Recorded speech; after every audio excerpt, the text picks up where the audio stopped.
बिस्मिल्लाहिर्रहमानिर्रहीम। अस्सलाम वालेकुम दोस्तों, क्या हाल है आपके? ठीक हैं माशाल्लाह।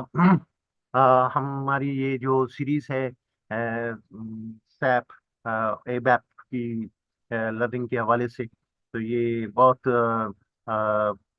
यूज़फुल है हम सबके लिए इंशाल्लाह। जो भी एबैप में इंटरेस्टेड हैं या ऑटोमेशन सीखना चाहते हैं, और इसमें हमने एबैप वालों के लिए ये एक टूल बनाया है जो कि जो कि अलाउ करता है कि आप को क्विकली लॉग इन भी कर ले सैप पे। उसमें आपको और जो है कुछ टाइप वाइप ना करना पड़े, ठीक है। तो सिर्फ with hit of button you are log on. जाहिर है जो इंफॉर्मेशन है वो आपने सेटअप में जो है एंटर कर वंस आपने एंटर कर देनी है अपनी, और ये आपको लॉग इन कर देगा। दूसरा, इसके अंदर हमने ये फंक्शनैलिटी दी है कि आप मॉड्यूल चेक सेलेक्ट करें, और उस मॉड्यूल के इस प्रोग्राम को जो है किस टीम कोड से किस ऑब्जेक्ट को आपको लेना है।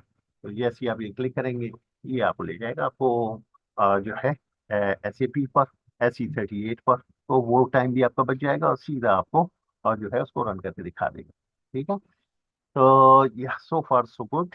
और इसमें पिछली वीडियो में हमने आपको दिखाया था कि हमने एक और एनहेंसमेंट इसमें कर दी थी कि अगर आपका डिजायर्ड प्रोग्राम अगर इनएक्टिव पड़ा हुआ होगा तो वो उसको अटेम्प्ट कर लेगा खुद ब खुद ही। और क्योंकि ऑन द बेसिस ऑफ, या उसकी बेस क्या है कि ये स्टेटस बार पर एक मैसेज आता है कि आपका ये प्रोग्राम जो है वो इनएक्टिव है, नहीं रन किया जा सकता। जैसे कि अगर मैं चेंज में जाऊं इसमें और इसमें इसे मैं सेव कर दूं तो क्या हो जाएगा, ये इनएक्टिव हो जाएगा। अब अगर हमारा प्रोग्राम इसे रन करता है, ठीक है ना, तो स्टेटस बार पर जो है इस पे गौर कीजिएगा। जैसे ही हम इसे बगैर एक्टिवेट किए इसको रन करने का अटेम्प्ट करते हैं, तो ये मैसेज आएगा। इस मैसेज को हमने पिछली वीडियो में आपको शो किया था कि किस तरह से एक तरह की ये टॉकिंग है विद एसएपी। एसएपी के से जो मैसेजेस डिस्प्ले हो रहे होते हैं उनकी बेस पर हमारा प्रोग्राम जो है डिसाइड करेगा कि व्हाट टू डू। जाहिर है जब ये एक ऑब्जेक्ट इनएक्टिव है, हम चाहेंगे कि एक्टिवेट करके और फिर से तो वो उसे क्या करेगा, इसको एक्टिवेट कर देगा। और इसमें ये दो दो किस्म के एंटर उसको करना पड़ेंगे, ठीक है। और उसके बाद आप अब उसे रन करें, तो हमने उसको आपको करके दिखा दिया है, ठीक है। तो ये हमने पिछली वीडियो में, तो ये हमारा जो टूल है ये काफ़ी वर्सटाइल और यूजफुल होता चला जा रहा है। इसके अंदर आपको और जो है बहुत सारी चीज़ें ऑटोमेट के दिखाया गया है। आप सीख सकते हैं कि कैसे हम जो है ऑटोमेट करते हैं। आज का जो टॉपिक है वो हमारे प्रोग्राम्स के स्ट्रक्चर के हवाले से है। अगर हम इसे एग्जीक्यूट करें और आपको इसमें ले जाकर जो है एसएपी पे इस प्रोग्राम के स्ट्रक्चर को दिखाते हैं, तो हमने प्रोग्राम के मुख्तलिफ एबैप का जो प्रोग्राम है इसका एक मुख्तलिफ सेक्शंस होते हैं। जैसे ये ऊपर वाला सेक्शन है, ये क्या कहलाता है? ये हेडर हेडर पोर्शन कहलाता है, ठीक है। तो हेडर पोर्शन कहलाता है। आप जैसे प्लस कर देंगे, ठीक है ना, तो ये खुल जाएगा। ओके, तो ये हेडर पोर्शन है रो 1 से लेकर रो 5 तक, ठीक है। इसी तरह से जो आपका नाम होता है प्रोग्राम का जो नेम आप तजवीज़ करते हैं उसकी एक नेमिंग कन्वेंशन भी होती है। जाहिर है जो है ये कंट्रोल पर्पस के लिए ज़रूरी है कि हम जो भी प्रोग्राम बनाएं बिंग एन वेफर, वो जेड से या वाई से शुरू हो। और कुछ ऐसे कैरेक्टर हैं जो ममनू है, मना है, ए और एक्स वगैरह, वो आपको यूज नहीं करना है, वो सिस्टम की वायोलेशन हो जाए, ठीक है ना। तो ये सारे ग्राउंड रूल्स हैं, इनको सीखते हुए हम करेंगे तो हमारी जो है ए बैक का एक्सपीरियंस जो है वो डिसिप्लिन वे में चलेगा। और अगर हम उसको वायोलेशन की तरफ जाएंगे तो मसाइल में फंसेंगे, ठीक है ना। तो ये कुछ रूल्स होते हैं, रन जाते फुल स्टॉप लगाना, फिर ये भी एक रूल है प्रोग्राम का कि कमांड्स जो है वो मल्टीपल लाइन पे भी हो सकती हैं। जैसे ये मल्टीपल लाइन पे डेटा हो रहा है, इसमें एक ही फुल स्टॉप पे है, बाकी जितने आप डेटा एलिमेंट्स डिफाइन करेंगे तो ये अच्छा मतलब ये ग्राउंड रूल्स हैं, उनको ये सिंटेक्स के रूल्स हैं उनको, ठीक है। और जो सेक्शंस होते हैं, अभी आप देख रहे हैं कि ये सिलेक्शन है, और ये ब्लॉक्स होते हैं, begin block, end block, right. Initialisation का एक सेक्शन सेक्शन है, ठीक है ना। और क्या है इसके अंदर, एट स्क्रीन का है, स्टार्ट ऑफ सिलेक्शन का है, और ये सारे जो हैं ये सेक्शंस हैं, सिलेक्शंस हैं। तो अगर तो जरूरत पड़ती है कि जरा हम डिस्कस करें कि एबैप के प्रोग्राम का स्ट्रक्चर क्या है। तो पहला तो चीज तय हो गई, पहले तो हेडर पोर्शन होता है, उसके बाद जो है वो प्रोग्राम का नाम होता है, सही।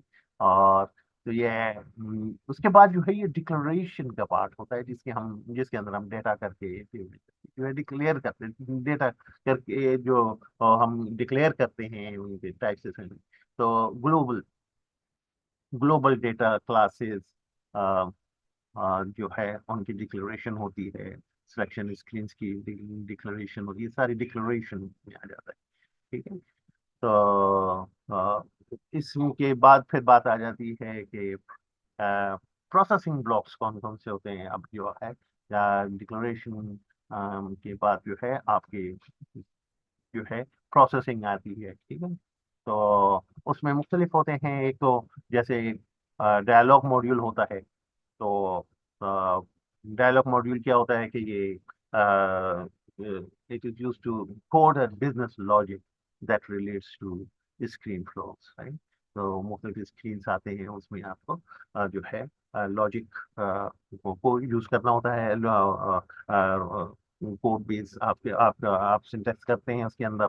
और डायलॉग मॉड्यूल्स जो हैं इनको कॉल किया जा सकता है from with in the screen flow logic और स्क्रीन कमांड लॉजिक।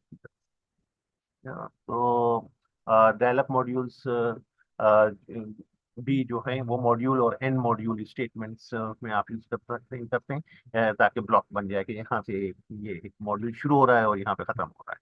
इसी तरह से जो है fields should have the same name, क्योंकि ताकि एक जो फ्लो ऑफ लॉजिक जो है उसमें जो फील्ड्स के नाम हैं वो कंसिस्टेंट रहे।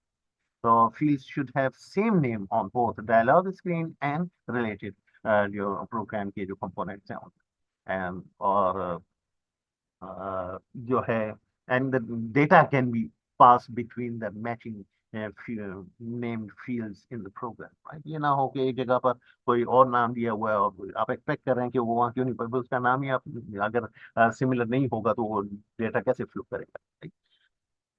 सो इसी तरह से event block for screen selection होता है, जिसके अंदर मुख्तलिफ आप ये होते हैं, दो तीन इवेंट जैसे होते हैं, ये process after input and process before output. तो वो इवेंट्स जो हैं वो आप इसके अंदर फाइंड करते हैं। तो the different events in selection screen जो हैं, जैसे प्रोसेस आफ्टर इनपुट, जब यूजर ने इनपुट कर दिया उसके बाद आप क्या कर रहे हैं, उसकी उसकी गिवन इंफॉर्मेशन को कैसे आप यूज कर रहे हैं, ठीक है। उसके अंदर किसी किस्म की कोई लॉजिक आपको यूज करके प्रोसेस करना है। और प्रोसेस बिफोर आउटपुट, कि जब आपने एक आउटपुट बना दिया, आप आउटपुट को जो है आउटपुट आपने डिस्प्ले कर दिया, उसके बाद क्या करना है। तो user input is controlled by a selection screen processor, ठीक है। सो द सिलेक्शन स्क्रीन जो होती है वो flow logic of the screen वो कंट्रोल करते हैं, ठीक है। द सिलेक्शन स्क्रीन प्रोसेसर जो होता है वो controls the flow logic of the screen या सिलेक्शन स्क्रीन। तो अभी हम जैसे आपको इसमें दिखाया कि ये जो अभी प्रोग्राम है हमारा, इसके अंदर मुख्तलिफ सेक्शंस हैं, मुख्तलिफ ये चीज़ें हैं, कुछ कमांड है। अभी हमें इसके अंदर एबैप कमांड वगैरह जो है एक्सटेंसिवली यूज करेंगे इंशाल्लाह। तो आप उसको देखेंगे, देख पाएंगे को किस तरह से। अभी हमने सिर्फ उसकी हेडर इंफॉर्मेशन तैयार करके रख ली है, और इसमें को हम आगे डेवलप करेंगे कि purchase order date, purchase order के कंपनी कोड और परचेज ऑर्डर नंबर वगैरह, ये सिलेक्शन स्क्रीन में जब आ गया तो उसके बाद फिर हमने जो है आगे उसको यूज करके कैसे एएलवी तक जाना है और कैसे इसको जो है लॉजिक को बिल्ड करना है, ठीक है। तो आई होप कि ये यूजफुल रहे होगा आपके लिए, जिसमें हमने आपको प्रोग्राम के मुख्तलिफ कंपोनेंट्स को एक्सप्लेन किया है। और ये एक सोर्स है जहाँ आप डिटेल्ड एनालिसिस देख सकते हैं इसका। इसे एक बड़ी अच्छी प्रेजेंटेशन है जिस जो कि बता रही है आपको कि कैसे प्रोग्राम स्ट्रक्चर जो है होते हैं, उनका उनको किस तरह से आप मुख्तलिफ सेक्शंस में डिवाइड करते हैं। और object oriented language programming language है, जाहिर है इसमें हर चीज़ अपने राइट थिंग राइट प्लेस के right thing on the right place के रूल ऑफ थंब पे चलती है। ठीक है। तो इंशाल्लाह नेक्स्ट कमिंग वीडियो में हम जो है इनिशियलाइजेशन पे इंशाल्लाह बात करेंगे कि initialization of the program ABAP program part जो है उसकी क्या अहमियत है और कैसे उसको इस्तेमाल किया जाता है। Thank you very much for watching.